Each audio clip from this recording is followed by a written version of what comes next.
Hello mga kabiking, ako po'y muling nagbabalik para magtuturo po sa inyo ng cookies. Cookies na to ay tawagin na half moon. Ito mga kabiking ingredients. Bigkasin ko na lang po at pakisulat na lang po sa ano nyo, papel.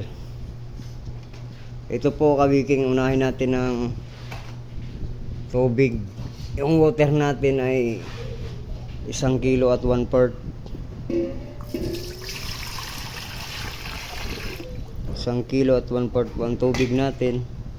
At ating asin naman po ay 10 grams lang. 10 grams lang asin. Tapos yung asukal natin ay 2 kilo. Brown sugar 2 kilo. At yung ating baking powder, kalumit mga kabiking at sa mga baguhan dyan, 1/4 o 250 grams. At yung ating powder milk ay 250 grams din po, 1/4.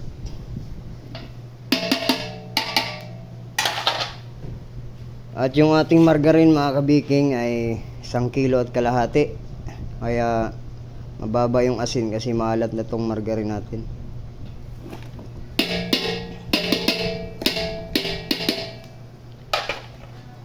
At yung vanilya natin mga kabiking ay 6 na takal, sariling takip niya. Vanilya, 6 na takal. 1, 2, 3, 4, 5, 6. So isasala na sa mixer mga kabiking.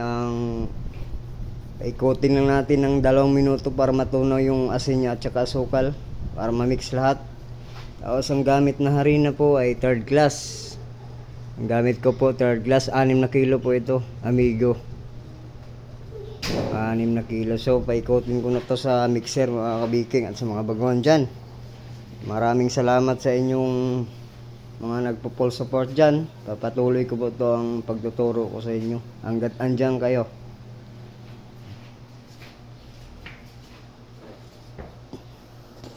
Mga kaibigan, ano ko na, paiputin ko na.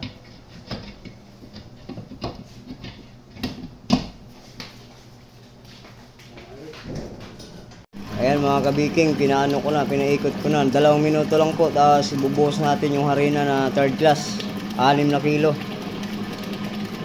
Kabiking, katapos ng 2 minuto, dahan-dahan lang pong pagbuhos ng harina para di matapon. Ayan.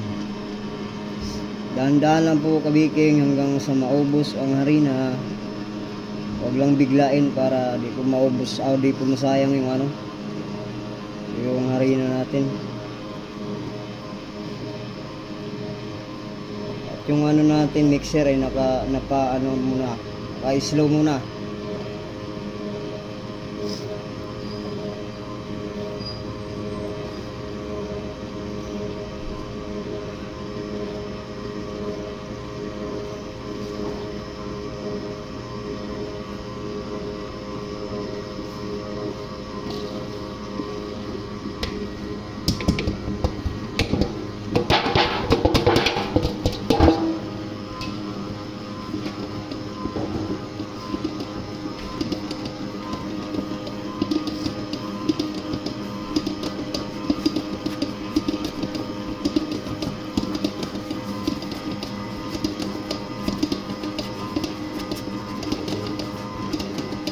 Ito na mga kabiking, tinanggal ko na, pinaikot ko to ng 1 minuto at 20 seconds.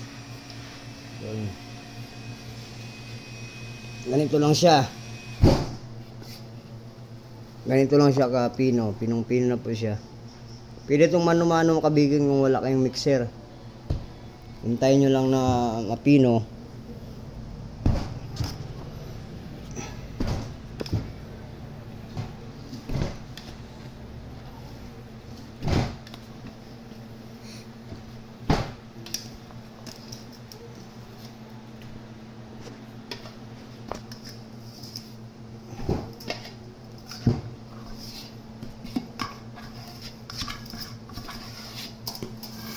Ayan kabiking, gawin na nating hapmon.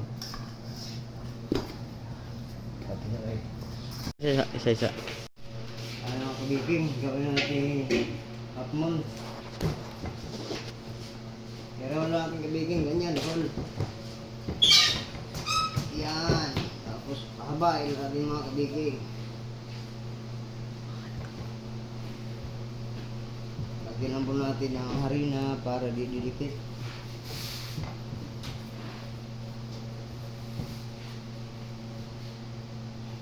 Pantayin lang po natin mga kabiking.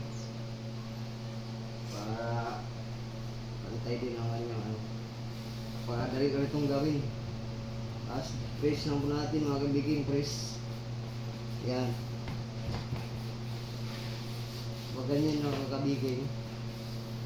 Cut na natin. Ito lang gamit kong pang-cut, lata.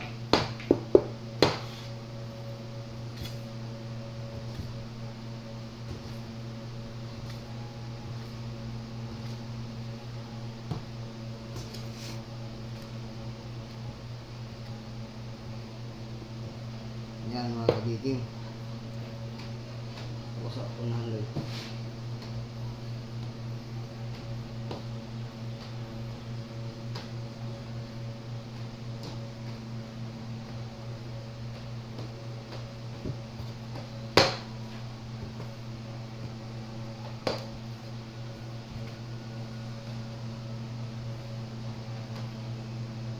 Ganito lang itsura kabiking. Hapmon, ganito lang itsura. Sa letter C.